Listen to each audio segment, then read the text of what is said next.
ನಾನು ಅಪ್ಲೋಡ್ ಮಾಡೋ ಎಲ್ಲ ವೀಡಿಯೋಗಳನ್ನು ಮೊದಲು ನೋಡೋದಕ್ಕೆ SPK ಕನ್ನಡ ಚಾನಲ್ನ ಸಬ್ಸ್ಕ್ರೈಬ್ ಮಾಡಿಕೊಂಡು ಅದರ ಪಕ್ಕ ಇರೋ ಬೆಲ್ ಐಕನ್ನ ಆನ್ ಮಾಡ್ಕೊಳ್ಳಿ. ಇದರಿಂದ ನಾನು ಯಾವುದೇ ವೀಡಿಯೋ ಅಪ್ಲೋಡ್ ಮಾಡೋದ್ರ ನೋಟಿಫಿಕೇಷನ್ ನಿಮಗೆ ಸಿಗುತ್ತೆ. ಹಾಯ್ ಹೆಲೋ ಎಲ್ಲರಿಗೂ ನಮಸ್ಕಾರ. SPK ಕನ್ನಡ ಯೂಟ್ಯೂಬ್ ಚಾನಲ್ಗೆ ನಿಮಗೆ ಸ್ವಾಗತ. ಸೊ ಇವತ್ತಿನ ಈ ವಿಡಿಯೋದಲ್ಲಿ ಏಪ್ರಿಲ್ 1ರ ಪ್ರಮುಖ ಪ್ರಚಲಿತ ವಿದ್ಯಮಾನಗಳನ್ನು ನೋಡ್ತಾ ಹೋಗೋಣ. ಇದರ PDF ಅನ್ನು ನೀವು ನಮ್ಮ ಟೆಲಿಗ್ರಾಮಲ್ಲಿ ಹೋಗಿ ಪಡ್ಕೋಬೋದು. ಟೆಲಿಗ್ರಾಮ್ ಆ್ಯಪ್ಲಿಕೇಶನ್ ನಿಮ್ಮ ಹತ್ರ ಇದ್ದರೆ SPK ಕನ್ನಡ ಅಂತ ಸರ್ಚ್ ಮಾಡಿ, ಅಥವಾ ಇನ್ನುಳಿದಂಥ ಎಲ್ಲ ಸೋಷಿಯಲ್ ಮೀಡಿಯಾ ಲಿಂಕ್ಸ್ ಈ ವಿಡಿಯೋದ ಡಿಸ್ಕ್ರಿಪ್ಷನಲ್ಲಿ ನಿಮಗೆ ಸಿಗುತ್ತೆ. ಬೆನಿನ್ ರಿಪಬ್ಲಿಕ್ಗೆ ಭಾರತದ ಮುಂದಿನ ಅಂಬಾಸಿಡರ್ ಆಗಿ ನೇಮಕಗೊಂಡವರು ಯಾರು? ಸರಿಯಾದ ಉತ್ತರ ಶ್ರೀ ಅಭಯ್ ಠಾಕೂರ್. ಆಪ್ಷನ್ 1. ಇವರು ಭಾರತೀಯ ವಿದೇಶಾಂಗ ಸೇವೆಯ ಅಧಿಕಾರಿ, 1992ನೇ ಬ್ಯಾಚ್ನ ಅಧಿಕಾರಿಯಾಗಿದ್ದಾರೆ. International energy agency global energy ಮತ್ತು CO2 ಸ್ಥಿತಿ ವರದಿ ಪ್ರಕಾರ 2018ರಲ್ಲಿ ಭಾರತ ಶಕ್ತಿಯ ಬೇಡಿಕೆ ಎಷ್ಟು ಹೆಚ್ಚಾಗಿದೆ? ಸರಿಯಾದಂಥ ಉತ್ತರ ಆಪ್ಷನ್ 1, 4%. ಇಂಟರ್ನ್ಯಾಷನಲ್ ಎನರ್ಜಿ ಏಜೆನ್ಸಿಯ ಜಾಗತಿಕ ಶಕ್ತಿ ಮತ್ತು CO2 ಸ್ಥಿತಿಗೆ ವರದಿಗೆ ಅನುಗುಣವಾಗಿ ಭಾರತದ ಇಂಧನ ಬೇಡಿಕೆ 2018ರಲ್ಲಿ ಜಾಗತಿಕ ಬೇಡಿಕೆಯ ಬೆಳವಣಿಗೆಯನ್ನು ಮೀರಿಸದೆ 2018ರಲ್ಲಿ ಭಾರತದ ಪ್ರಾಥಮಿಕ ಬೇಡಿಕೆ 4% ಹೆಚ್ಚಾಗಿದೆ. ಜಗತ್ತಿನಾದ್ಯಂತ ಶಕ್ತಿಯ ಬಳಕೆ 2.3% ಅಷ್ಟು ಹೆಚ್ಚಾಗಿದೆ. ಭಾರತದ ಬೆಳವಣಿಗೆ ವಿದ್ಯುತ್ ಉತ್ಪಾದನೆ ಮತ್ತು ತೈಲ ಸಾರಿಗೆ ಇದಕ್ಕೆ ಪ್ರಮುಖ ಕಾರಣ ಅಂತ ಹೇಳಲಾಗ್ತಾ ಇದೆ. ಕೆಳಗಿನವುಗಳಲ್ಲಿ ಯಾವುದು AI ಮತ್ತು ಟೆಕ್ ಎಥಿಕ್ಸ್ ಜಾಗತಿಕ ಸಲಹಾ ಸಮಿತಿಯನ್ನು ಪ್ರಾರಂಭಿಸಿದೆ? AI ಅಂದರೆ ಆರ್ಟಿಫಿಷಿಯಲ್ ಇಂಟೆಲಿಜೆನ್ಸಿ. ಸರಿಯಾದಂಥ ಉತ್ತರ ಗೂಗಲ್, ಆಪ್ಷನ್ 2. ಕೃತಕ ಬುದ್ಧಿಮತ್ತೆ ಆರ್ಟಿಫಿಷಿಯಲ್ ಇಂಟೆಲಿಜೆನ್ಸಿ ಅಂತ ಕರಿತೀವಿ, ಮತ್ತು ಇತರ ಉದಯೋನ್ಮುಖ ತಂತ್ರಜ್ಞಾನಗಳಿಗೆ ಸಂಬಂಧಿಸಿದ ನೈತಿಕ ಸವಾಲುಗಳನ್ನು ಪರಿಶೀಲಿಸುವ 8 ಸದಸ್ಯರ ಅಡ್ವಾನ್ಸ್ ಟೆಕ್ನಾಲಜಿ ಬಾಹ್ಯ ಸಲಹಾ ಮಂಡಳಿಯನ್ನು ಗೂಗಲ್ ರಚನೆ ಮಾಡಿದೆ. ಪ್ರಖ್ಯಾತ ಪತ್ರಕರ್ತ ಹಾಗೂ ಶಿಕ್ಷಣ ತಜ್ಞರಾದ ಪ್ರಫುಲ್ಲ ರಾಜ್ಗುರು ಅವರು ಇತ್ತೀಚೆಗೆ ನಿಧನರಾದರು. ಅವರು ಯಾವ ರಾಜ್ಯಕ್ಕೆ ಸೇರಿದ್ದಾರೆ? ಸರಿಯಾದಂಥ ಉತ್ತರ ಅಸ್ಸಾಂ, ಆಪ್ಷನ್ 1.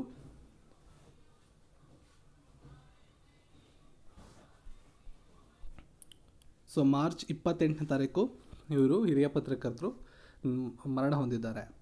ಯಾವ ನೌಕಾದಳದ ಫ್ಲಾಗ್ ಆಫೀಸರ್ ಕಮಾಂಡಿಂಗ್ ಆಗಿ ರಾಜೇಶ್ ಪಂದಾರ್ಕರ್ ಅವರು ಇತ್ತೀಚೆಗೆ ನೇಮಕಗೊಂಡಿದ್ದಾರೆ?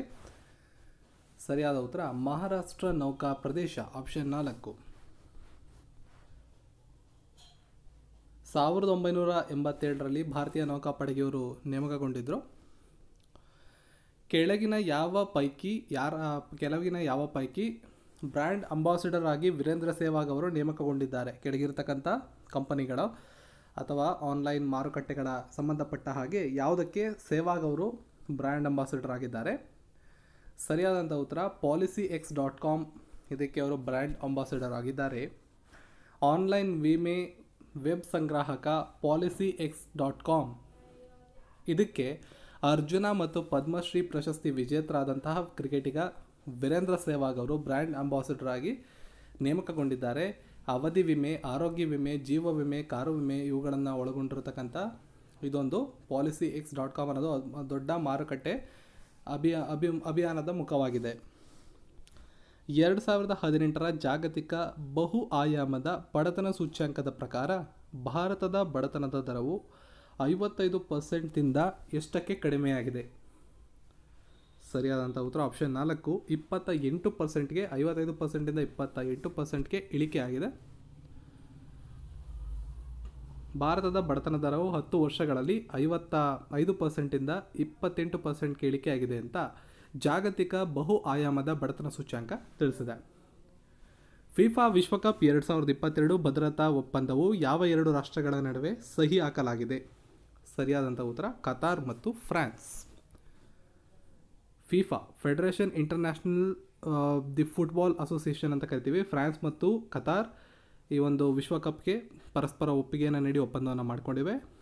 ಕತಾರ್ನ ಪ್ರಧಾನಿ Sheikh Abdullah bin Khalifa Al Thani ಅವರು ಹಾಗೂ ಫ್ರೆಂಚ್ ಪ್ರಧಾನಿ ಎಡ್ವರ್ಡ್ ಫಿಲಿಪ್ ಅವರು ಈ ಸಭೆಯಲ್ಲಿ ಒಂದು ಒಪ್ಪಂದಕ್ಕೆ ಸಹಿ ಹಾಕಿದ್ದಾರೆ. Micro, small and medium enterprises MSMEಗಳಿಗಾಗಿ ಡಿಜಿಟಲ್ ಉದ್ಯಮ ನೆಟ್ವರ್ಕಿಂಗ್ ಪೋರ್ಟಲನ್ನು ಪ್ರಾರಂಭ ಮಾಡಿದ ರಾಜ್ಯ ಯಾವುದು? ಸರಿಯಾದಂಥ ಉತ್ತರ ಆಪ್ಷನ್ 4 ತೆಲಂಗಾಣ. ತೆಲಂಗಾಣ ಸರ್ಕಾರ ಮೈಕ್ರೋ, ಸ್ಮಾಲ್ ಮತ್ತು ಮೀಡಿಯಂ ಎಂಟರ್ಪ್ರೈಸಸ್ MSMEಗಾಗಿ ಡಿಜಿಟಲ್ ವ್ಯವಹಾರಕ್ಕಾಗಿ ನೆಟ್ವರ್ಕಿಂಗ್ ಪೋರ್ಟಲನ್ನು ಪ್ರಾರಂಭ ಮಾಡಿದ್ದಾರೆ. ಆ ನೆಟ್ವರ್ಕಿಂಗ್ ಪೋರ್ಟಲ್ನ ಈ ರೀತಿಯಾಗಿ ಅವರು ನೇಮನ್ನು ಕೊಟ್ಟಿದ್ದಾರೆ, MSME.globallinkers.com ಅಂತ ಕೊಟ್ಟಿದ್ದಾರೆ. ಸಂಸ್ಕೃತಿ, ಗಣಿಗಾರಿಕೆ, ಬಾಹ್ಯಾಕಾಶ ಸೇರಿದಂತೆ ಭಾರತ ಮತ್ತು ಬೊಲಿವಿಯಾ ನಡುವೆ, ಎರಡು ದೇಶಗಳ ನಡುವೆ ಎಷ್ಟು ಒಪ್ಪಂದಕ್ಕೆ ಸಹಿ ಹಾಕಲಾಗಿದೆ? ಸರಿಯಾದಂಥ ಉತ್ತರ 8 ಒಪ್ಪಂದಗಳ ಸಹಿ ಹಾಕಲಾಗಿದೆ. ಬೊಲಿವಿಯಾಗೆ ಭೇಟಿ ನೀಡಿದ ಸಂದರ್ಭದಲ್ಲಿ ಅಲ್ಲಿಯ ಅಧ್ಯಕ್ಷರು ಕಾಮೋರ್ ಅವರು ನಮ್ಮ ರಾಮನಾಥ್ ಕೋವಿಂದ್ ಅವರಿಗೆ, ನಮ್ಮ ಅಧ್ಯಕ್ಷರಿಗೆ Condor de los Andes NL Grado de ಡ್ರ್ಯಾಕ್ ಕಾಲರ್ ಅನ್ನೋ ಒಂದು ಪುರಸ್ಕಾರವನ್ನು ನೀಡಿ ಗೌರವಿಸಿದ್ದಾರೆ. ಸೊ ಅಲ್ಲಿಯ ಬೊಲಿವಿಯಾದ ಅತಿ ದೊಡ್ಡ ಗೌರವ ಇದು. ಸೊ ಭಾರತ, ಬೊಲಿವಿಯಾ ಮತ್ತು ಬಲ್ಗೇರಿಯಾಗಳಿಗೆ ನಮ್ಮ ಅಧ್ಯಕ್ಷರು ಅಂದರೆ ನಮ್ಮ ರಾಷ್ಟ್ರಪತಿಗಳು 3 ದಿನಗಳ ಭೇಟಿಯನ್ನು ನೀಡಿದರು. ಆ ಸಂದರ್ಭದಲ್ಲಿ 8 ಒಪ್ಪಂದಗಳಿಗೆ ಸಹಿ ಹಾಕಲಾಗಿದೆ. ಅದರಲ್ಲಿ ವ್ಯವಸ್ಥೆ, ವೀಸಾ ಮನ್ನಾ ವ್ಯವಸ್ಥೆ, ರಾಜತಾಂತ್ರಿಕ ಅಕಾಡೆಮಿ, ಗಣಿಗಾರಿಕೆ ಸ್ಥಳ, ಸಾಂಪ್ರದಾಯಿಕ ಔಷಧ, IT ಕೇಂದ್ರ ಸ್ಥಾಪನೆ ಮತ್ತು ದ್ವಿ-ಓಷಿಯನ್ ರೈಲು ಯೋಜನೆಗಳು ಕೂಡ ಇದರಲ್ಲಿ ಸೇರಿವೆ. ಕೆಳಗಿನವುಗಳಲ್ಲಿ ಯಾವುದು ಸೌರ ವಿದ್ಯುತ್ ಯೋಜನೆಗಳ ಅಭಿವೃದ್ಧಿಗೆ ಸಹಕಾರಕ್ಕಾಗಿ Bharat heavy electronics limited BHEL ನೊಂದಿಗೆ ಒಪ್ಪಂದ ಮಾಡಿಕೊಂಡಿದೆ? ಸರಿಯಾದಂಥ ಉತ್ತರ ಆಪ್ಷನ್ ಗೇಲ್, GAIL ಜೊತೆ ಒಪ್ಪಂದ ಮಾಡಿಕೊಂಡಿದ್ದಾರೆ. GAIL ಅಂದರೆ gas authority of India limited ಅಂತ ಕರಿತೀವಿ. The largest state owned natural processing and distributor company ಇದು. ಇವ್ರ ಜೊತೆ ಒಪ್ಪಂದವನ್ನು ಮಾಡಿಕೊಂಡಿದೆ. ಭಯೋತ್ಪಾದನಾ ಕೌಂಟರ್ ಮೇಲೆ ಕೆನಡಾ ಭಾರತ ಜಂಟಿ ವರ್ಕಿಂಗ್ ಗ್ರೂಪ್ನ 16ನೇ ಸಭೆಯನ್ನು ಯಾವ ನಗರದಲ್ಲಿ ಆಯೋಜಿಸಲಾಗಿತ್ತು? ಸರಿಯಾದಂಥ ಉತ್ತರ ಒಟಾವಾದಲ್ಲಿ ಆಯೋಜನೆ ಮಾಡಿದರು. ಕೆನಡಾದ ಒಟಾವಾದಲ್ಲಿ ಇದರ ಒಂದು ಆಯೋಜನೆ ಆಗಿತ್ತು. ಇದರ ಬಗ್ಗೆ ಹೆಚ್ಚಿನ ಮಾಹಿತಿಯನ್ನು ನೀವು ಸಂಗ್ರಹ ಮಾಡಿ. ಪ್ರವಾಸಿ ಭಾರತಿ ಸಮ್ಮಾನ್ ಪ್ರಶಸ್ತಿ ಪಡೆದ ಅನಿವಾಸಿ ಭಾರತೀಯ ವಿಜ್ಞಾನಿಯ ಹೆಸರೇನು? Doctor Rajendra Joshi, option C. ಇವ್ರಿಗೆ ರಾಮನಾಥ್ ಕೋವಿಂದ್ ಅವರು ಪ್ರವಾಸಿ ಭಾರತೀಯ ಒಂದು ವಿಜ್ಞಾನಿ ಅನ್ನುವ NRI ವಿಜ್ಞಾನಿ ಪುರಸ್ಕಾರವನ್ನು ನೀಡಿದ್ದಾರೆ. ಇನ್ನು ಇವತ್ತಿನ ಪ್ರಮುಖವಾದ ವಿಷಯ ಅರ್ತ್ ಅವರ್. ಇದಕ್ಕೆ ಸಂಬಂಧಪಟ್ಟಾಗಿ ನೀವು ಮಾಹಿತಿಯನ್ನು ತಿಳ್ಕೊಬೋದು. ಅರ್ತ್ ಅವರ್ ಅಂದರೆ ಏನು ಎತ್ತ ಅನ್ನೋದ್ರ ಬಗ್ಗೆ ನೀವು ಮಾಹಿತಿಯನ್ನು ತಿಳ್ಕೊಬೋದು. ಜಾಗತಿಕ ತಾಪಮಾನ ಏರಿಕೆ, ವಿದ್ಯುತ್ ಶಾಖದಿಂದ ಭೂರಮೆ ಹಾಗೂ ಪ್ರಾಣಿ ಸಂಕುಲವನ್ನು ಕಾಪಾಡುವ ಸಲುವಾಗಿ ಪ್ರತಿ ವರ್ಷ ಮಾರ್ಚ್ ಕೊನೆಯ ಶನಿವಾರದಿಂದ ಅರ್ತ್ ಅವರನ್ನು ಆಚರಿಸ್ತಾರೆ. ಅರ್ತ್ ಅವರ್ ಅಂದರೆ ಏನು ಅಂದರೆ ಜಾಗತಿಕ ತಾಪಮಾನವನ್ನು ತಗ್ಗಿಸುವ ನಿಟ್ಟಿನಲ್ಲಿ ಆಸ್ಟ್ರೇಲಿಯಾದ wide fund for nature, WWF ಅಂತ ನಾವು ಕರಿತೀವಿ, ಎಂಬ ಸ್ವಯಂ ಸೇವಾ ಸಂಸ್ಥೆ ಈ ಆಂದೋಲನವನ್ನು ಪ್ರಾರಂಭ ಮಾಡಿದರು. 2007ರಲ್ಲಿ ಸಿಡ್ನಿಯಲ್ಲಿ ಇದು ಜಾರಿಗೆ ಬಂತು. ಈ ಆಂದೋಲನ ಜಾಗತಿಕವಾಗಿ ಮನ್ನಣೆ ಸಿಕ್ಕಿದ್ದು ಭಾರತ ಸೇರಿದಂತೆ 162 ದೇಶಗಳು ಇದಕ್ಕೆ ಮನ್ನಣೆಯನ್ನು ನೀಡಿವೆ. ಯಾವ ರೀತಿ ಆಚರಣೆ ಮಾಡ್ತಾರೆ? ಜನರು 1 ಗಂಟೆ ಕಾಲ ಸ್ವಯಂ ಪ್ರೇರಿತರಾಗಿ ರಾತ್ರಿ 8:30ರಿಂದ 9:30ವರೆಗೆ ವಿದ್ಯುತ್ ದೀಪವನ್ನು ಆರಿಸಬೇಕು.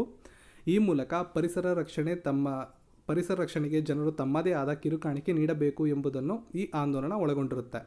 ಬೆಂಗಳೂರು ಸೇರಿದಂತೆ 7,000ಕ್ಕೂ ಹೆಚ್ಚು ನಗರಗಳು ಈ ಆಂದೋಲನದಲ್ಲಿ ಪಾಲ್ಗೊಳ್ಳುತ್ತವೆ. ಸಾಮಾನ್ಯವಾಗಿ ಮಾರ್ಚ್ 28 ಅಥವಾ 29ರಂದು ಅರ್ತ್ ಅವರನ್ನು ಆಚರಣೆ ಮಾಡ್ತಾರೆ. ಈ ವರ್ಷ ಮಾರ್ಚ್ 30ರಂದು ಇದನ್ನು ಆಚರಣೆ ಮಾಡಲಾಗಿದೆ. ಅರ್ತ್ ಅವರ್ ಆಚರಣೆ ಕಡ್ಡಾಯವೇನೂ ಇಲ್ಲ, ಆದರೆ ಅಭಿಯಾನ ಸಿಕ್ಕಾಪಟ್ಟೆ ಜನಪ್ರಿಯವಾಗಿದೆ. ಉದ್ದೇಶ ಏನು? ಇದನ್ನು ಮಾಡೋದ್ರಿಂದ ಇದ್ರ ಉದ್ದೇಶ ಏನಪ್ಪ ಅಂತ ನಾವು ನೋಡೋದಾದರೆ, ವರ್ಷಕ್ಕೆ 1 ಗಂಟೆ ಕಾಲ ವಿದ್ಯುತ್ ದೀಪವನ್ನು ಆರಿಸುವುದರಿಂದ ಜಾಗತಿಕ ತಾಪಮಾನ ಕಡಿಮೆಯಾಗುವುದಿಲ್ಲ, ಆದರೆ ಜನರಲ್ಲಿ ವಿದ್ಯುತ್ ಮಿತವ್ಯಯದಿಂದ ಉಂಟಾಗುವ ಪ್ರಯೋಜನಗಳ ಬಗ್ಗೆ ಅರಿವು ಮೂಡಿಸುವ ಹಾಗೂ ಮುಂದಿನ ತಲೆಮಾರಿಗೆ ತಾಪಮಾನ ಏರಿಕೆಯ ಬಿಸಿ ತಟ್ಟದಂತೆ ಮುನ್ನೆಚ್ಚರಿಕೆ ಕ್ರಮವಾಗಿ ಜಾಗೃತಿ ಮೂಡಿಸುವುದು ಈ ಒಂದು ಆಂದೋಲನದ ಉದ್ದೇಶ ಆಗಿದೆ. ಯಾವ ದೇಶಗಳಲ್ಲಿ ಇದನ್ನು ಮಾಡಲಾಗುತ್ತೆ? ಅರ್ತ್ ಅವರ್ ಸಂದರ್ಭದಲ್ಲಿ ಸಿಡ್ನಿಯಲ್ಲಿ ಸಂಗೀತ ಕಾರ್ಯಕ್ರಮವನ್ನು ಆಯೋಜಿಸ್ತಾರೆ. ಫ್ರಾನ್ಸಲ್ಲಿ ಮೊಂಬತ್ತಿಗಳನ್ನು ಬೆಳಗುವ ಮೂಲಕ ಆಚರಿಸ್ತಾರೆ. ಈ ಸಂದರ್ಭದಲ್ಲಿ ದೀಪದ ಬೆಳಕಿನಲ್ಲಿ ಸಾಂಪ್ರದಾಯಿಕ ನೃತ್ಯಗಳನ್ನು ಆಚರಣೆ ಮಾಡ್ತಾರೆ.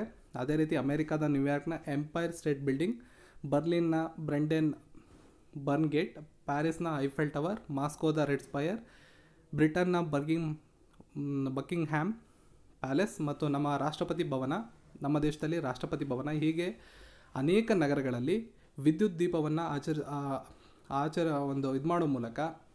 ಆಫ್ ಮಾಡೋ ಮೂಲಕ ಈ ಅರ್ತ್ ಅವರನ್ನು ಆಚರಣೆ ಮಾಡ್ತಾರೆ. ಸೊ ಈ ಎಲ್ಲ ಮಾಹಿತಿಗಳು ನಿಮಗೆ ಉಪಯುಕ್ತ ಆಗಿದ್ದರೆ ಈ ವಿಡಿಯೋನ ಲೈಕ್ ಮಾಡಿ. ಜೊತೆಗೆ ಇದನ್ನು PDF ಪಡ್ಕೊಳ್ಳೋದಕ್ಕೆ ನಮ್ಮ ಟೆಲಿಗ್ರಾಮ್ ಗ್ರೂಪ್ಗೆ ಜಾಯ್ನ್ ಆಗೋದಕ್ಕೆ ಈ ವಿಡಿಯೋದ ಡಿಸ್ಕ್ರಿಪ್ಷನ್ಗೆ ಹೋಗಿ, ಅಲ್ಲಿ ನನ್ನ ಎಲ್ಲ ಸೋಷಿಯಲ್ ಮೀಡಿಯಾ ಲಿಂಕ್ಸ್ ಇದೆ. ಎಲ್ಲವನ್ನು ನೀವು ಫಾಲೋ ಮಾಡ್ಬೋದು. PDF ಅನ್ನು ನಾನು ಟೆಲಿಗ್ರಾಮಲ್ಲಿ ನಾನು ಅಪ್ಲೋಡ್ ಮಾಡ್ತೀನಿ, ಇಲ್ಲಿ ಪಡ್ಕೊಳ್ಳಿ. ಇನ್ಸ್ಟಾಗ್ರಾಮಲ್ಲಿ ನನ್ನ ಫಾಲೋ ಮಾಡಿ, ಫೇಸ್ಬುಕ್ ಪೇಜನ್ನು ಲೈಕ್ ಮಾಡಿ. ಇನ್ನಷ್ಟು ಹೆಚ್ಚಿನ ಮಾಹಿತಿಗೆ ನಮ್ಮ ಚಾನಲ್ನ ಸಬ್ಸ್ಕ್ರೈಬ್ ಮಾಡಿ. Thank you.